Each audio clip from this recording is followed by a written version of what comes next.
Hey there, Joy of the World friends and family. I am Joy here with part 4 of this. What was it called? Something special, the weekly special. I don't know. It just flew out my mouth the first time, but whatever. I am just the microphone. Now, during these breaks, they have me get up and move around and just live in my life or whatever, and they draw me to different things if necessary. And I'm like, okay, so I see life's just kind of wanting to play a bit. I know people are into the zodiac and all that, but there's so much more. Like when you teach your kids hide and seek, you're teaching them a life principle, something bigger than just the game, okay? They're teaching us something bigger here than just what's on these cards and what it says. It's about building that muscle, that strength, that trust within ourselves. And yeah, okay, so Bone Collector just lit up. She's like, woo, power button. The ones and zeros all falling in place. So needless to say, I was coming back around. I had done a couple of things and I was coming back around to my seat right here. And all my spare decks are put away. Well, part of it was jumping out, and not just one of my favorite decks, but only part. They're like, this is all you can have.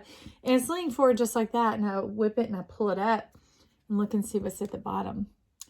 They like, oh, you hungry? You ready for this? So where last time in part 3, at first it was coming out, should I cut my losses?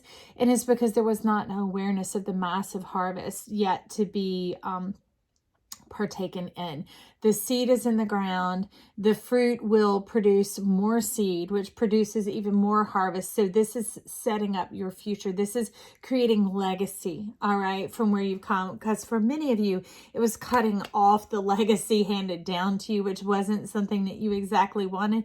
And it's restoring. I love it. Thank you, Bone Collector. She's talking about this golden halo runner is restoring the legacy of the sun, of being enlightened, of being delightful, of being fulfilled and satisfied, bringing that in. Even if you can vaguely ever remember experiencing it in this lifetime, they're like, it ain't up to you. We're not worrying about it.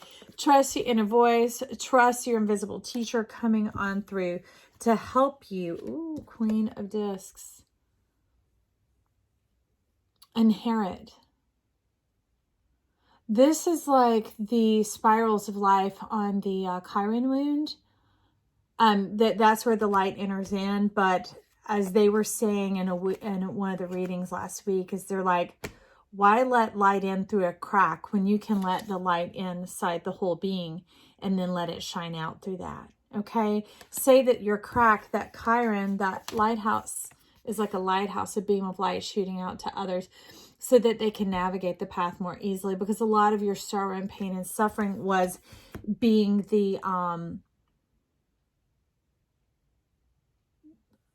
setting the curve, setting the tone, the learning curve that comes on in unknown territory. Though, like the one who goes along before and sets in the tie-in points and the hooks for people who rock climb.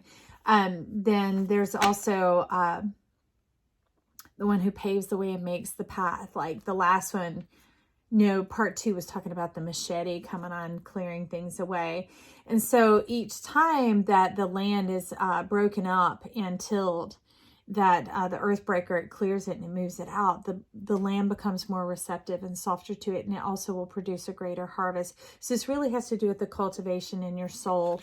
She's saying in your soil, in your soul, to trust yourself, that golden self, and golden self will come forward. The rewards, the sweetness, the fruit of life. You're talking about the cosmic deity, the divinement of oneself, that the whole, when it comes together, the perfect, beautiful magic that occurs therein.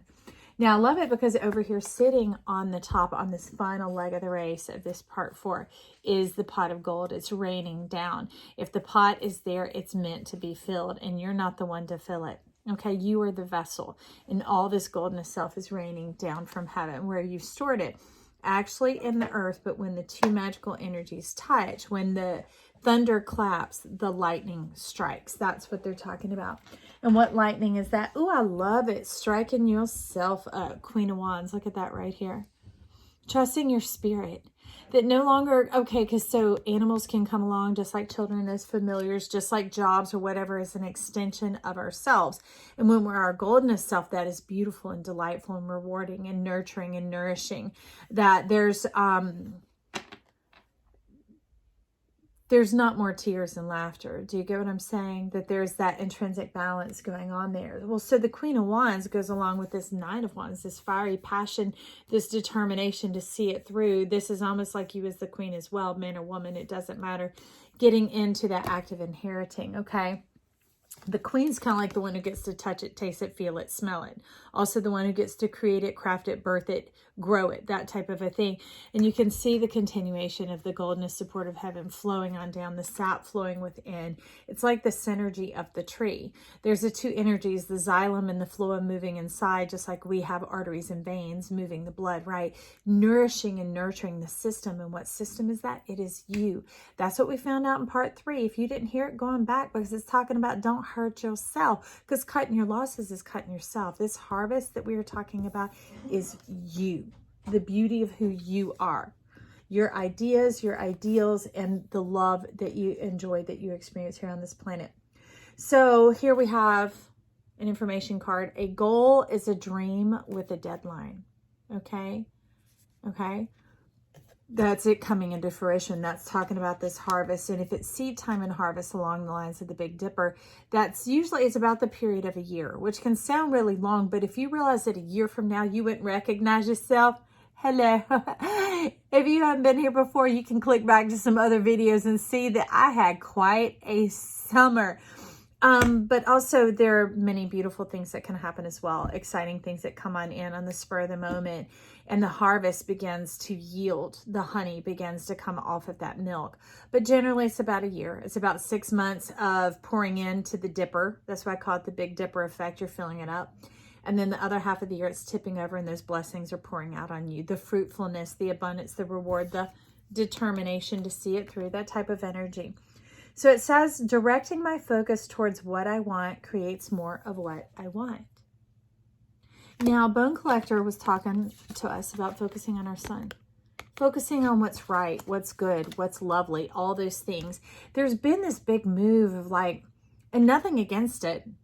You know, when you follow a road on your GPS, each road is pertinent. And eventually you turn off that road and onto another. So even if this was just a leg of the journey, there was this big move of self-help, and it focused on what's wrong with you and strengthening your weak areas instead of us acknowledging and finding our strengths and going in and asserting that about ourselves. When we have that self-awareness, that presence of mind, that presence of self, that goes beyond esteem and confidence and all that. That's self-assurance. You're self-assured because you know, oh yeah, like somebody's born walking on tightropes, right? If there were anybody, have a group of 100 and y'all were a team, and one of the escapades was having to walk a tightrope, would you just sit there and start trying to train yourself or learn or find somebody in there who's been really downcast and build up their self-esteem and then eventually train them? Or do you get the one who's prepared for this on the team who says, oh, that's mine, I'll do that. And we're all like, yeah, woohoo. So glad you were gifted and skilled in that. And now we can move forward with you doing the tightrope walking, right? Because they're excellent at it. It's easy for them. And often that's what we've been ignoring in our chart. Our goldenness self is what comes easy to us, inherent to us, innate to us. And that's where some of the struggle could come in. But all the beauty, the chrysalis, the seed, like we were talking about in part 3, the seed springing up, okay? The plant doesn't look like the seed and the fruit doesn't look like the seed. But when you get through the full cycle and you get inside that fruit, that tomato, you notice, yes, they are one and the same, and you've come through one full cycle, okay? Once you come through one full cycle, one whole year, right, they're talking to you about becoming more comfortable with how it operates, how it moves, how it feels, that it doesn't trigger like backlashing, backpedaling, backing up, that type of thing, okay? A snag, a snare, that snippet. It puts you more confident in who you are. You become more at ease at who you are. You begin to recognize, oh, I see how I fell for that before. You know, I always seem to have a rough patch around this time of year, and you begin to look at it and fill it with love, fill it with kindness, fill it with appreciation. And then you start to realize that there's really nothing wrong with you. It's not about enough. It's that you're plenty. And in that plenty and that abundance and that actuation of yourself, of realizing what is inherent and innate to who you are, meaning easy, so much that you couldn't see forest for the trees, right? Until you're in a situation where they need a tightrope walker and you're like, oh, I can do that. Okay. You know, So that's what they're talking about, restoring the community and the communion, coming on back and feeling at ease and at one, and personable about that, feeling warm about it, feeling welcoming to the invitation of sharing that with others. Okay. Now, underneath that Queen of Wands, I love that we have the Nine of Cups showing up. See, that's the inside of yourself. You are the temple. You are this dwelling place. Okay, that's you standing in your self-assurance, your boldness, your confidence, because this is your destiny and this is your divinity.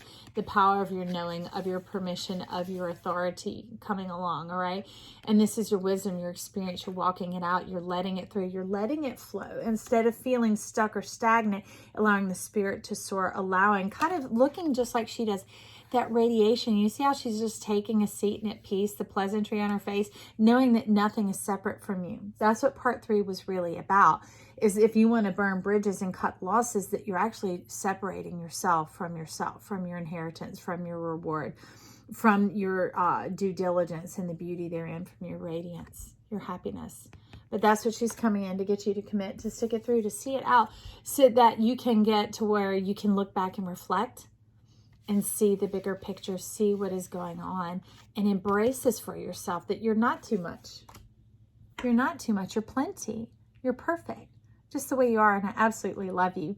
So I'm glad you showed up here. That's why I take my time to record these, to give you the resonance and confirmation, affirmation that you need of what you're experiencing personally in your own life. Remember, it's not important what I say. It's important what you hear.